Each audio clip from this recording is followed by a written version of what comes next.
Comment concilier la vie de couple pour deux entrepreneurs qui travaillent tous les deux à partir de la maison? C'est le sujet de la vidéo que j'ai pour aujourd'hui. En fait, c'est la semaine de la Saint-Valentin. Ça se passe le 14 février à chaque année. Et dans cette optique, j'ai décidé de faire une vidéo par rapport à tous les couples qui travaillent ensemble à partir de la maison ou peut-être deux personnes dans le couple vont travailler à la maison éventuellement. Donc, je vais vous partager des astuces et stratégies que ma femme et moi, on a en commun parce qu'on travaille tous les deux à partir de la maison. On est tous les deux des web entrepreneurs. Dans mon cas, je suis coach d'affaires. J'aide les experts à monétiser leur savoir en ligne. Ma femme, elle aide les femmes à perdre du poids grâce à l'alimentation qui est faible en sucre. Son programme s'appelle Vitalité. Donc, on est tous les deux des web entrepreneurs dans des niches qui sont bien distinctes, mais on travaille tous les deux à partir de la maison. Donc, concilier la vie de couple pour deux entrepreneurs qui travaillent tous les deux à la maison. Il y a certains défis, évidemment, mais c'est tout à fait possible de bien réussir si on a une bonne planification, une bonne communication et on sait mettre nos limites, des limites qui sont assez claires. Donc, c'est ce que je veux partager aujourd'hui. Évidemment, vous n'êtes pas sans savoir qu'il y a énormément d'avantages que celui que tu as travaillé à la maison. Ma femme et moi, on a décidé tous les deux de déménager justement dans un endroit de rêve. On s'est dit, à quel endroit est-ce qu'on pourrait vivre parce qu'on a le choix qu'on travaille tous les deux à la maison. On déménageait à Saint-Sauveur dans les Laurentides, petite localité à 45 minutes au nord de Montréal. Donc, on vit littéralement à la montagne. Il y a 7 stations de ski à moins de 7 km d'ici. Puis moi, je fais de la moto. Alors, je peux vous dire que je suis un privilégié, extrêmement chanceux de pouvoir faire de la moto ici dans les montagnes. C'est absolument extraordinaire. C'est un petit coin de paradis. Donc, ça, c'est un des avantages principaux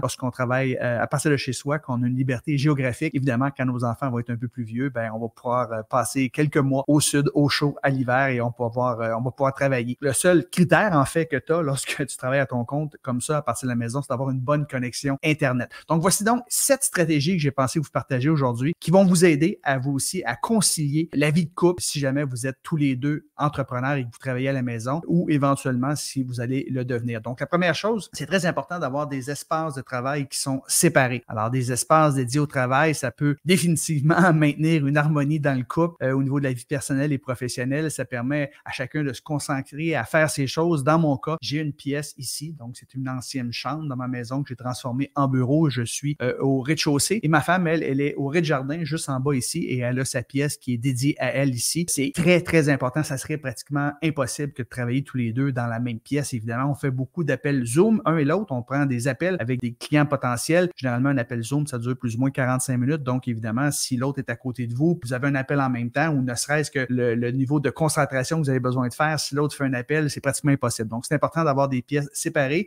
Ma porte est quasiment toujours ouverte dans mon bureau, mais lorsque ma femme ou moi avons des appels, évidemment, je ferme la porte. Donc, ça, c'est le premier critère, je vous dirais. Si vous travaillez tous les deux à la maison, ayez des espaces séparés, très, très important. Deuxième stratégie pour vous, fixez-vous des règles, fixez-vous des limites, c'est très important. Les règles sont assez claires par rapport aux interruptions, par rapport aux heures de travail, par rapport aux utilisations aussi des aires communes. Dans mon cas, la porte, quand elle est fermée, évidemment, ma femme, elle comprend qu'elle ne doit pas m'interrompre. Je suis probablement en meeting ou je suis en train de me concentrer, en train d'écrire un article ou écrire un script, peu importe. Quand la porte est semi-ouverte, à ce moment-là, elle peut me déranger. Il n'y a pas de souci, là, si c'est important.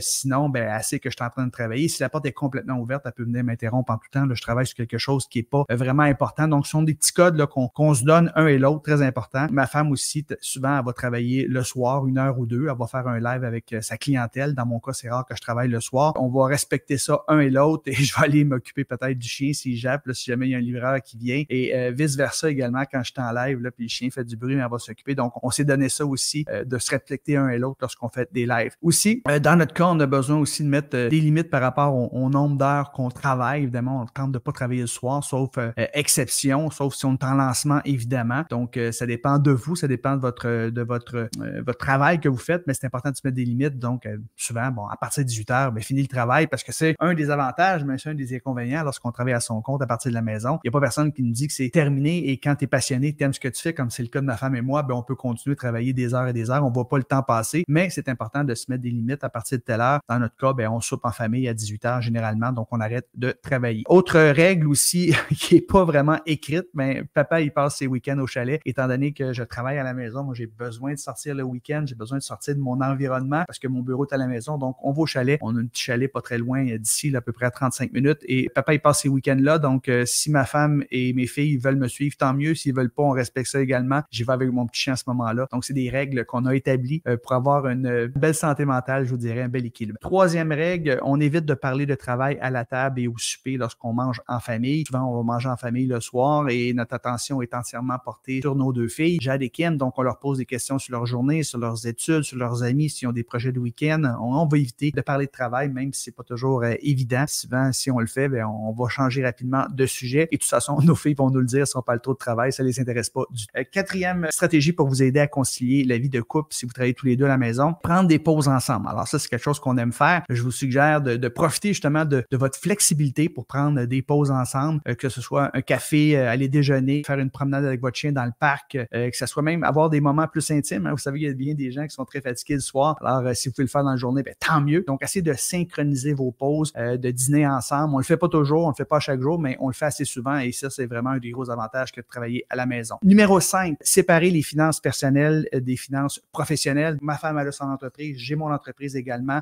J'ai une carte de crédit à faire pour toutes mes dépenses à faire. J'ai une carte de crédit pour mes dépenses personnelles. C'est la même chose pour ma femme. Donc, on mélange pas les deux. On a toutefois un compte conjoint là, pour des dépenses communes, là, comme l'éducation de nos filles. Ils vont à l'école privée, donc on met des sous là-dedans, le transport scolaire, que ce soit pour les vêtements.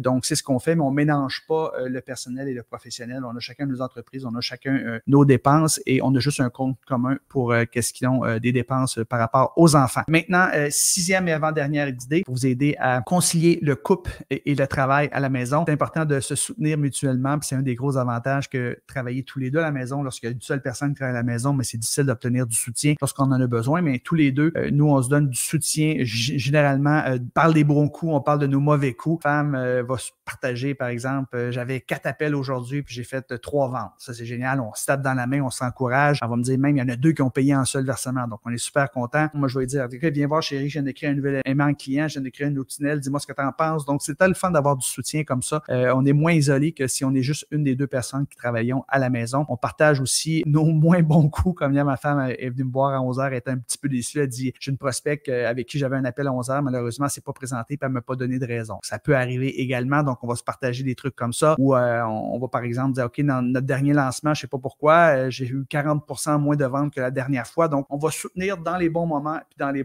moins bons moments. C'est une chose qui est vraiment le fun lorsqu'on travaille tous les deux à la maison. Et finalement, dernière idée que je vais vous partager pour concilier le travail et le couple pour que ça y aille bien, puis c'est un des meilleurs trucs que ma femme et moi, on a mis en place à travers des années, puis ça nous aide beaucoup, c'est de bloquer et prioriser du temps de couple ensemble. Je parle pas juste de faire une pause dans la journée là, pour passer un peu de temps ensemble, mais je pense qu'il est important de planifier des activités, des soirées de couple, des sorties à l'extérieur de la maison pour se rappeler qu'on ne fait pas juste travailler ensemble ou qu'on n'est pas juste des parents, par exemple, on est vraiment un couple. Donc, on applique la règle du 2-2-2 dans notre couple. C'est très, très important. La règle du 2-2-2, ça veut dire qu'au moins à chaque 2 semaines, on va faire une sortie au resto ensemble, juste en couple, pas d'enfants. À chaque 2 mois, on va passer un week-end d'amoureux ensemble à l'extérieur. On ne couche pas à la maison, puis on est juste ma femme et moi. Donc, à chaque 2 mois, un week-end ensemble. Et l'autre 2, c'est à tous les 2 ans minimum, on va faire un voyage ensemble sans les enfants. Donc, c'est important de préserver le couple. Quand on travaille ensemble, des fois, on peut tomber dans une espèce de routine ou même quand on est parent, des fois, on s'oublie un petit peu. Donc, nous, on applique la règle du 2-2-2 et ça va très bien. Donc, travailler à domicile en tant que couple entrepreneur, ça a certains défis, évidemment. Il y a beaucoup plus d'avantages que